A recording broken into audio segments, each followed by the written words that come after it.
The sound came first, sharp and final, cutting through the late afternoon air like a tear in fabric. It was the kind of sound that makes time hesitate, the kind that forces the human heart to decide in a fraction of a second who it really is.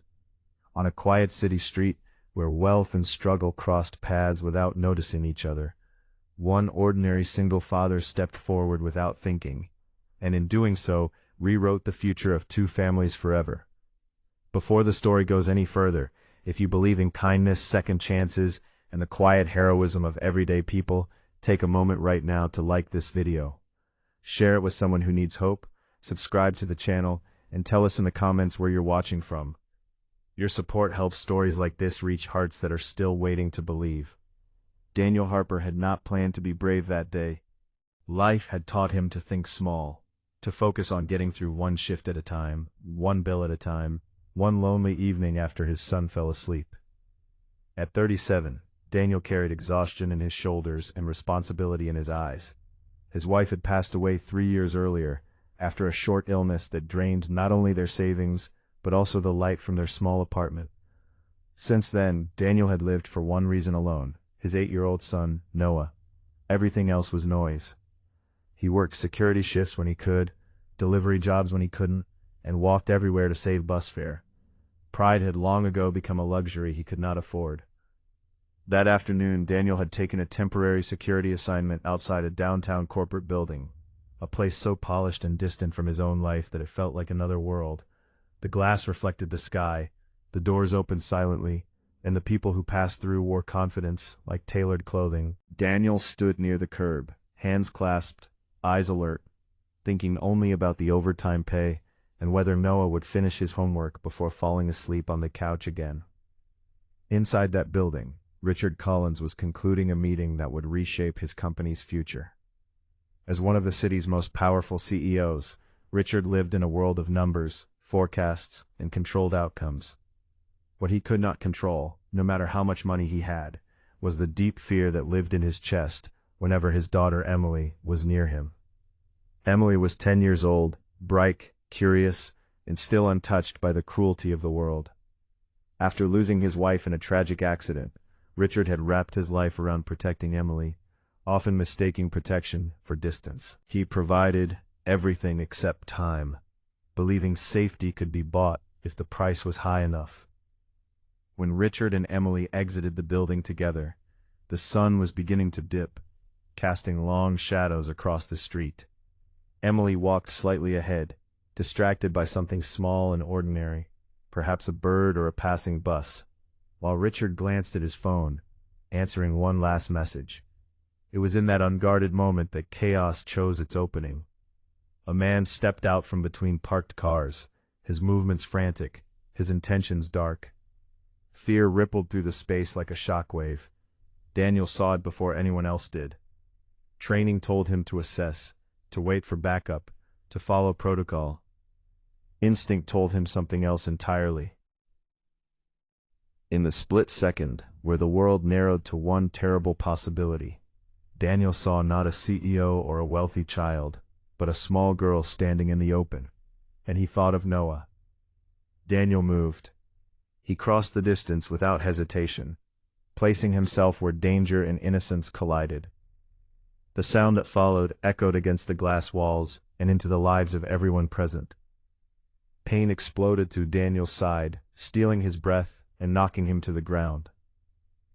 The city seemed to freeze, then erupt, sirens wailing, voices shouting, feet running.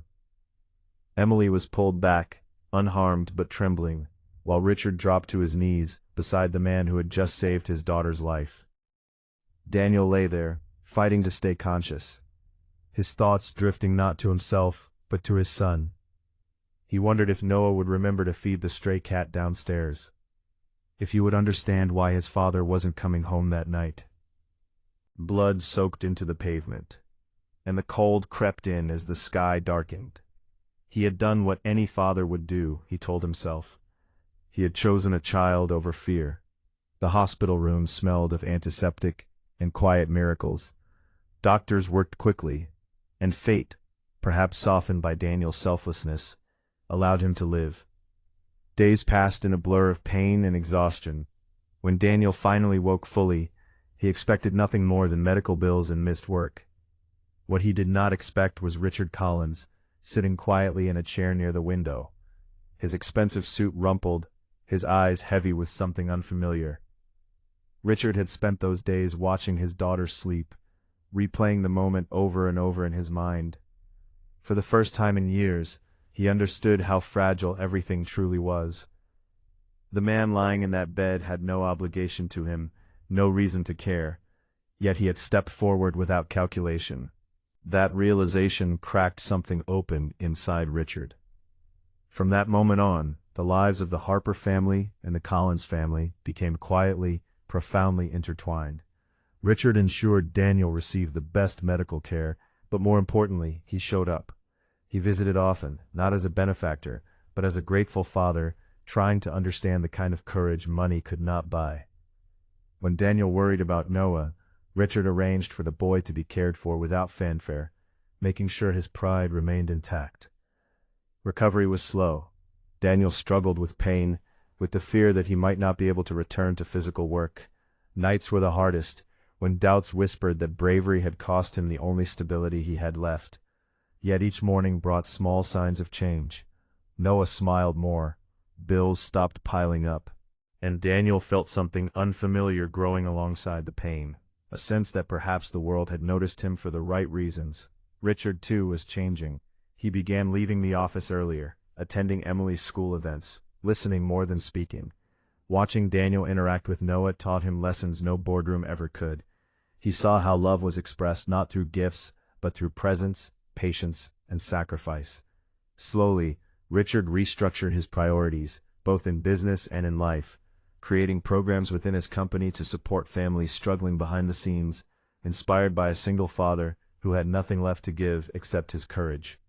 Months later, when Daniel was strong enough to walk without assistance, he stood outside that same building again, not as a guard, but as a guest. Richard had offered him a position that used his experience without risking his health, but more than that, he offered respect. Their families shared meals, laughter, and stories, forming a bond rooted not in wealth or obligation, but in gratitude and shared humanity. Just before this story comes to a close, take a moment to comment below and tell us what part of this journey moved you the most. Your words matter more than you know. On the anniversary of that day, Daniel visited the quiet street where everything changed. He stood there alone for a moment, breathing in the city sounds, feeling the scar beneath his shirt, a permanent reminder of a choice made without hesitation. He thought about how one act of selflessness had rippled outward, touching lives he would never fully see. Somewhere nearby, Emily was growing up safer, and Noah was growing up believing that his father was the strongest man in the world. If this story touched your heart, if it reminded you that ordinary people are capable of extraordinary love, please like this video, share it, and let us know you were here. Your engagement keeps these stories alive. And somewhere, someone who feels invisible might find hope because you chose to care. In the end, Daniel never called himself a hero.